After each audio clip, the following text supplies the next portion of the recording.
Hello viewers, welcome to my channel. আপনারা নিশ্চয়ই প্রত্যেকেই 11-12-এর পিজি ক্যাটাগরির যে প্যানেল লিস্ট সেটা নিশ্চয়ই সকলেই দেখেছেন।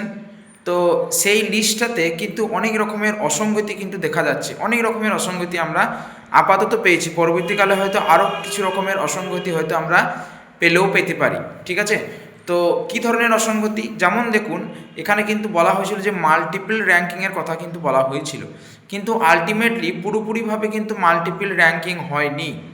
পুরো লিস্টটা আমরা যদি ভালো করে লক্ষ্য করেন, শুধুমাত্র জেন্ডার ওয়াইজ, অর্থাৎ ফিমেল ক্যাটাগরি যারা ছিল তারা মেল ফিমেল ক্যাটাগরি এবং ফিমেল ক্যাটাগরি এই দুটো জায়গাতেই কিন্তু নাম দেওয়া হয়েছে, কিন্তু ক্যাটাগরি ওয়াইজ কিন্তু মাল্টিপল র্যাঙ্কিং কিন্তু এখানে হয়নি। এটা একটা সমস্যা বটে যে শুধুমাত্র জেন্ডার ওয়াইজ কিন্তু এখানে মানে মাল্টিপল র্যাঙ্কিংটা শো করা হয়েছে, এক নম্বর সমস্যা। আর বাকি কিন্তু অন্যান্য ক্যাটাগরি ওয়াইজ কিন্তু মাল্টিপল র্যাঙ্কিং হয়নি। দ্বিতীয় যেটা প্রবলেম সেটা হচ্ছে যে এই যে লিস্টটা দেওয়া হয়েছে এই লিস্টে কয়েকটা নাম আপাতত খুঁজে পাওয়া গিয়েছে। আপনারা পরে খুঁজে পেলে অবশ্যই কমেন্ট বক্সে জানাবেন, আরও যদি কোনো সমস্যা ধরা পড়ে। তো আমরা এখানে নামটা ডিসক্লোজ করছি না, কিন্তু যেটা দেখলাম যে ম্যাথামেটিক্সের একটা ক্যান্ডিডেটের অ্যাড কিন্তু ভুল আছে এবং অ্যাডে হওয়ার কথা, তাতে কিন্তু উনি কাট অফে আসতে পারছেন না, কিন্তু ওই অ্যাডটা ভুল হওয়ার জন্য একটু বেশি হয়ে যাচ্ছে, মানে যে সাম করে যে টোটাল মার্কস দেওয়া হয়েছে সেই মার্কসটা অ্যাকচুয়ালি ওনার হচ্ছে না। তো সেইটা যদি অ্যাকচুয়াল সামটা দেওয়া হয় তাহলে কিন্তু উনি মানে প্যানেলের মধ্যে আসতেন না, কিন্তু এখানে কিন্তু অ্যাডটা যেহেতু ভুল দেওয়া হচ্ছে কমিশনের তরফ থেকে, এটা ইন্টেনশনালি না ভুলবশত সেটা আমরা বলতে পারবো না, হতে পারে ভুলবশতও হতে পারে। তো যাই হোক, কিন্তু এইটা কিন্তু হয়েছে, সামটা একরকম কিন্তু অ্যাকচুয়ালি অ্যাড করে টোটাল মার্কস যেটা হওয়ার কথা তার থেকে কিন্তু কিছুটা মার্কস বেশি এখানে শো করছে, এবং যার জন্য উনি কিন্তু প্যানেলে এসেছেন। এটা একটা সমস্যা আছে ম্যাথামেটিক্সের। হিস্ট্রি সাবজেক্টেরও এরকম একটা সমস্যা আছে। কীরকম? যে হিস্ট্রি সাবজেক্টের একজন ক্যান্ডিডেট যিনি কিন্তু জেনারেল মানে যিনি কিন্তু ইন সার্ভিস, কেন ইন সার্ভিস বলছি, কারণ তার কিন্তু এক্সপিরিয়েন্সে 10 মার্কস শো করছে, তার মানে নিশ্চয়ই তিনি ইন সার্ভিস, কারণ পেশাদের তো 10 মার্কস পাবে না, তাহলে 10 মার্কস এক্সপিরিয়েন্সে শো করছে, কিন্তু তিনি ক্যাটাগরি আবার ইডাব্লিউএস শো করছে তার। এটাও কিন্তু একটা অসঙ্গতি, মানে ভয়ানক রকমের অসঙ্গতি, কারণ এখানে তিনি অ্যাজ এ ইডাব্লিউএস অ্যাপ্লাই করছেন, মানে ইডাব্লিউএস হিসেবে তার নাম আসছে, কিন্তু তিনি আবার এক্সপিরিয়েন্সেরও 10 মার্কস পাচ্ছেন, অর্থাৎ তিনি কিন্তু ইন সার্ভিস, অর্থাৎ ইন সার্ভিস তো ইডাব্লিউএস হতে পারে না, তাই না? তো এটাও একটা বড় সমস্যা। তো এটা একটা অসঙ্গতি। তো এরকম বললাম, লিস্টের মধ্যে আরও হয়তো বেরোবে আস্তে আস্তে, আপনারা দেখুন, যদি কোনো মানে কিছু এরকম চোখে পড়ে অবশ্যই কমেন্ট বক্সে বলবেন।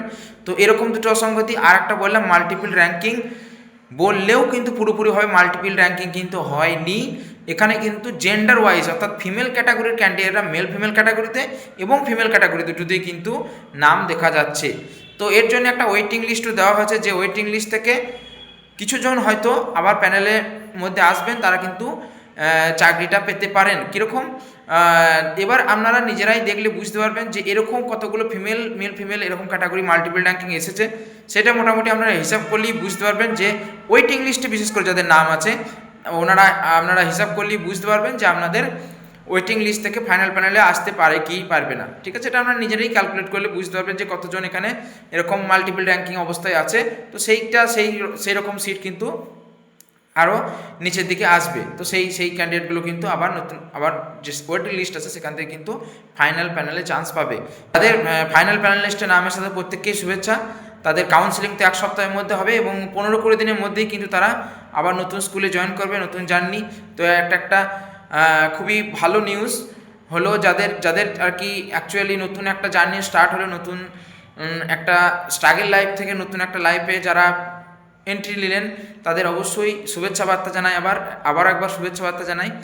আর ফ্রেশারদের দেখুন, এখানে ফ্রেশার ক্যান্ডিডেটদের জন্য একটা কথা বলি, ফ্রেশার ক্যান্ডিডেটদের জন্য খুবই কম কিন্তু ফ্রেশার ক্যান্ডিডেট এখানে চান্স পেয়েছে। হ্যাঁ, ইন সার্ভিসরাও এরকম সমস্যার মধ্যে পড়েছে, কারণ আপনারা দেখবেন যে এই যে কথা যেটা আমরা ভাবছিলাম যে কাট অফের মানে ইন সার্ভিসদের ডেমনস্ট্রেশন, লেকচার ডেমনস্ট্রেশন এবং ইন্টারভিউতে অনেক বেশি মার্কস দিয়ে দেওয়া হবে, সেটাও কিন্তু অ্যাকচুয়ালি হয়নি। দেখবেন পুরো প্যানেল লিস্টে ভালো করে লক্ষ্য করলে যে এরকমও কিন্তু হয়নি যে ইন সার্ভিস দিকেই 20-তে 19 দিয়েছে আর ফ্রেশার দিকে মার্কস দেয়নি, এরকম কিন্তু হয়নি, খুব দু চারটা হয়তো রেয়ার হবে, কিন্তু সেই রকম ট্রেন্ড দেখা যায়নি যে একবারে শুধু ফ্রেশার দিকে দেয়নি আর ইন সার্ভিস দিকে প্রচুর নাম্বার দিয়ে এগিয়ে রেখেছে, এরকমও কিন্তু হয়নি।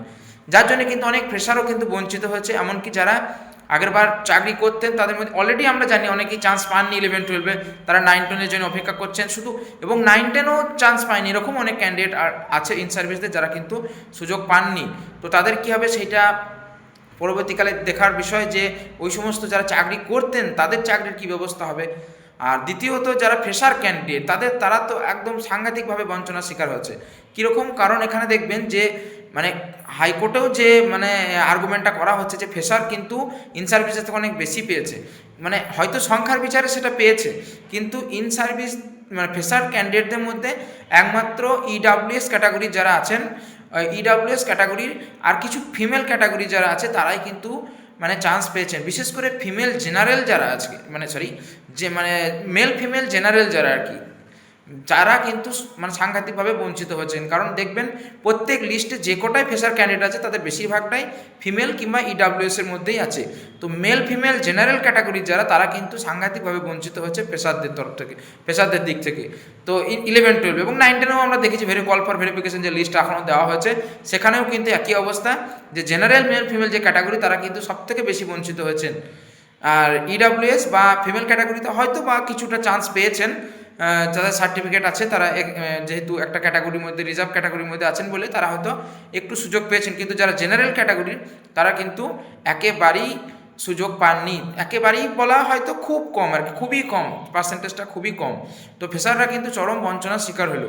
আবার যেটা বললাম যে ইন সার্ভিসদের যে খুব একটা কমিশন সুবিধা করে দিয়েছে, তাও কিন্তু আপনারা লিস্ট দেখলে বুঝতে পারবেন যে ইন সার্ভিসরাও কিন্তু খুব একটা সুযোগ পাননি, অনেকেই তো ডাক পাননি। এবং তাছাড়াও আরও একটা সমস্যা হয়েছে যে ইন্টারভিউ প্যানেল যে লিস্ট, সেখানেও কিন্তু যে ওদেরকে অনেকটা আগিয়ে রেখেছে মার্কস বেশি দিয়ে, সেটাও কিন্তু খুব একটা চোখে পড়ছে না।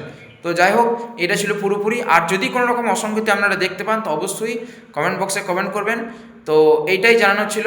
আবার পুনরায় আরেকবার বলছি, যারা নতুন লাইফে এন্ট্রি নিতে যাচ্ছেন, নতুন স্কুল পড়ানোর সুযোগ পাচ্ছেন, তাদের জন্য আবার একবার শুভেচ্ছা বার্তা দিয়ে আজকে ভিডিও শেষ করছি। ধন্যবাদ।